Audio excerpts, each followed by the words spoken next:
Have you ever thought about what it would be like to be at the absolute top of your game, only to have it all snatched away? Not because you committed a crime, but simply because of what you believed? Well, that was the reality for hundreds of people during the Hollywood Blacklist, a really dark period when fear and suspicion pretty much brought Tinseltown to its knees. And just to give you an idea of how paranoid things got, get this. A congressional committee actually investigated 9-year-old Shirley Temple, America's sweetheart, as a potential pawn for the Communist Party. I'm not kidding.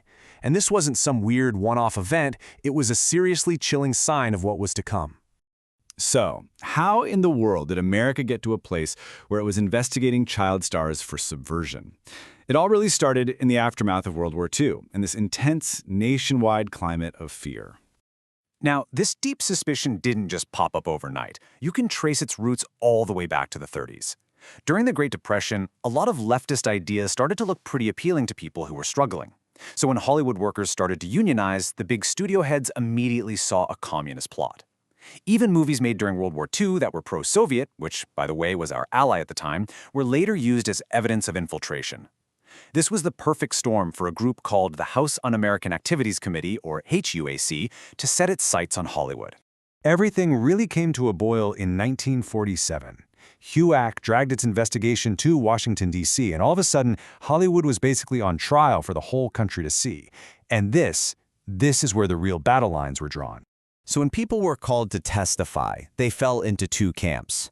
You were either a friendly witness, think people like Ronald Reagan and Gary Cooper, who cooperated and, yep, named names, or you were an unfriendly witness. These were the folks who refused to play ball and challenged the committee's right to even ask them about their private beliefs.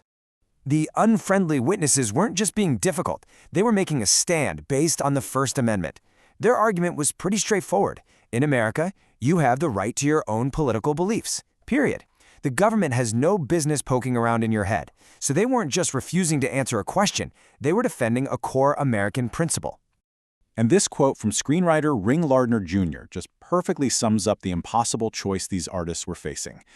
In the end, 10 of them, a group of writers and directors, refused to break.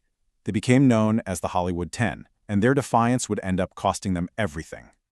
Okay, this is a really crucial turning point, because after those hearings, the fight wasn't just with the government anymore. The real damage, the thing that gave the blacklist its power, was about to be done by Hollywood itself. The studio heads were terrified of boycotts, of losing advertisers, of government interference. So all the most powerful executives got together at the Waldorf Astoria Hotel in New York. And what came out of that meeting was the Waldorf Statement. It was basically a declaration of surrender. The industry officially agreed to blacklist people, creating a formal policy of exclusion. And the consequences hit like a ton of bricks.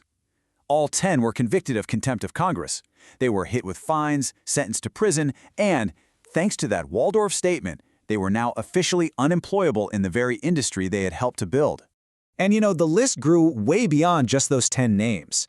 These private groups started publishing pamphlets like Red Channels, which was basically a hit list. It named 151 professionals in radio and television as potential sympathizers. Just having your name in that pamphlet could be a career death sentence. What's really wild is that the blacklist wasn't just a list, it was more like a virus. There's actual data that shows this crazy contagion effect.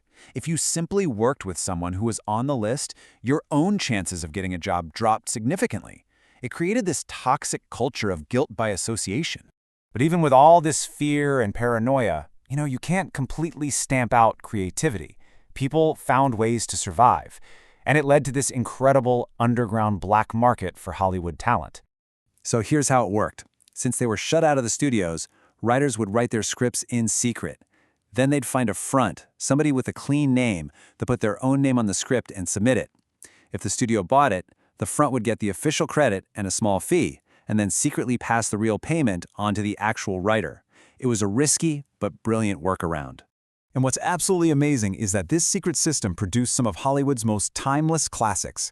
The charming Audrey Hepburn movie Roman Holiday? Yep, written by a blacklisted writer, Dalton Trumbo. The epic war film Bridge on the River Kwai? Same deal, written by 2 blacklisted writers. The industry was publicly shaming these people while secretly buying their Oscar-winning scripts. The irony is just off the charts. The sheer absurdity of the whole thing was put on full display at the 1957 Academy Awards. Dalton Trumbo's script for a film called The Brave One won the Oscar for Best Screenplay, but he had used a fake name, Robert Rich.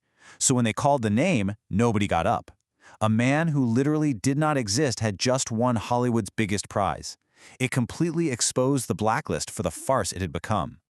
That moment at the Oscars, that was a huge crack in the wall. People in the industry and the public were really starting to see the hypocrisy. It was only a matter of time before the whole system came crashing down. And the end came really quickly, right in 1960. First, the famous director Otto Preminger made a bold public announcement. He was giving full screen credit to Dalton Trumbo for the epic movie Exodus. Then, just a couple months later, superstar Kirk Douglas did the exact same thing, revealing Trumbo as the writer of Spartacus. With two massive blockbuster films openly crediting a blacklisted writer, the power of the list was finally officially broken. But the damage had been done. The blacklist left behind this chilling effect that led to years of really safe, bland, self-censored movies and TV shows that wouldn't touch anything controversial. It ruined hundreds of careers and took so many creative voices out of the conversation. It really stands as this powerful, cautionary tale about what happens when fear is allowed to crush freedom of expression. And you know, the story of the blacklist leaves us with this question that feels just as important today as it was 70 years ago. When a nation is gripped by fear, where do you draw the line between patriotism and persecution? It really makes you think about how, when we try to protect our ideals, we have to be so careful not to destroy them in the process.